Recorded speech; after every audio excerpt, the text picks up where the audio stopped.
Well, there's no question of what's of importance to the financial manager and to everyone, and that is cash flow.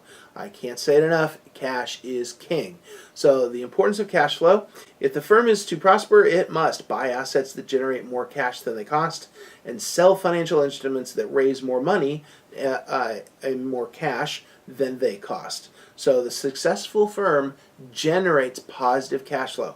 That's how we're going to value a company, is based on its cash flow. That is what the goal of the company is. That's what the shareholders are looking for, is to generate more cash flow. And we know cash is work, and we are essentially generating more work than we started with. So if you think of it in work terms, we invested this much work and we did some stuff and we paid those people for it, and we not only paid those people for their work, but one and one actually makes more than two. It makes three. The leftover is the profits. So we've done something here to create new money or to improve the investment to give a return to the shareholders. Those profits are new money that we created because we put our assets and we used them wisely for labor and assets or fixed assets, and we used them for that, and then we generated profit. And that is new stored work or new cash that we can either give to shareholders for them to use, or we can reinvest in the company. But that's the key. We have to be thinking all the time about,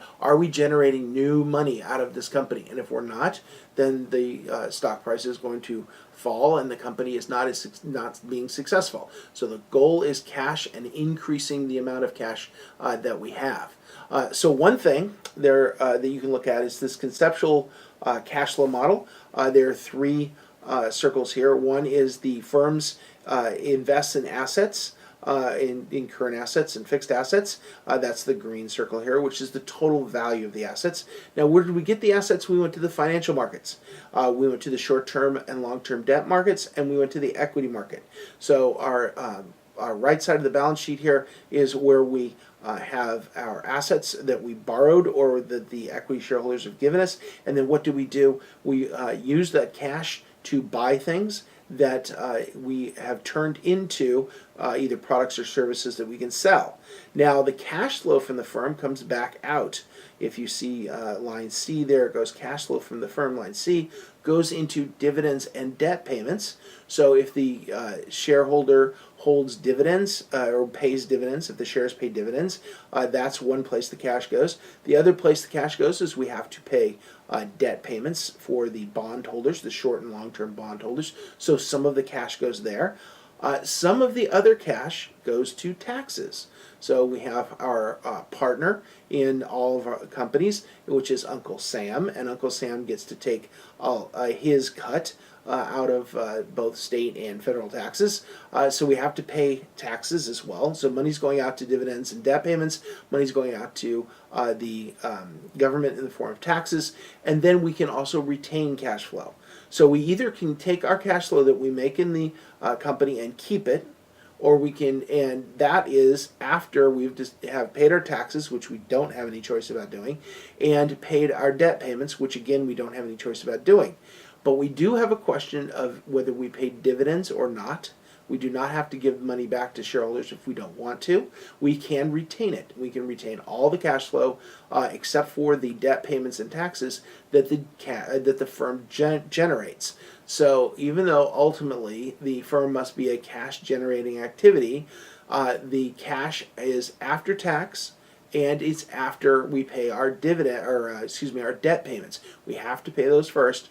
Then whatever's left over, we have a choice that either we can keep this as the company, or we can give it to our shareholders in the form of dividends. And so depending on how much we need to grow the company, how much we need cash, usually a growing firm will retain all of its earnings, and usually an existing firm that is mature, that is simply a cash flow generating machine, that they will give more to their equity holders in the form of larger dividends. So for example, an energy company like Con Edison in New York or PG&E out here in California, they're a mature company. They're the electric company, and they're going to have a lot of cash coming in, and they're going to generate their profits, and their profits are going to be returned back to shareholders after paying their taxes and after paying their debt.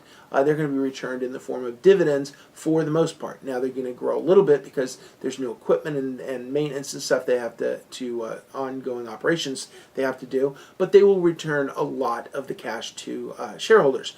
A company that's growing, that is, say, a startup here in Silicon Valley somewhere, is going to retain all that cash because they need to build working capital and to continue to employ new people and so on. In fact, they may even be borrowing more from the debt markets or the credit markets as they go forward. So that it would be ridiculous to send out dividends when you're turning around and borrowing more money from the debt market. You wouldn't normally do that. So when you think about cash in the firm, cash is king. You cannot go bankrupt if you still have cash, if you can pay your bills. So cash is very important in paying your bills. And so when you think about cash, you're never going to miss payroll as long as you have enough cash. If you don't have any cash, you're not going to be able to make payroll because nobody's going to accept a desk or a chair or a video camera or a computer as payment. What they're going to look for is cash. And so cash is incredibly important for a company. We're going to use it for valuations. We're going to use it for project valuations, and company valuations, and product evaluations. Cash is the benchmark in corporate finance. So cash cannot be underestimated. And so you'll just remember it, I'm sure, as cash is king. Thank you.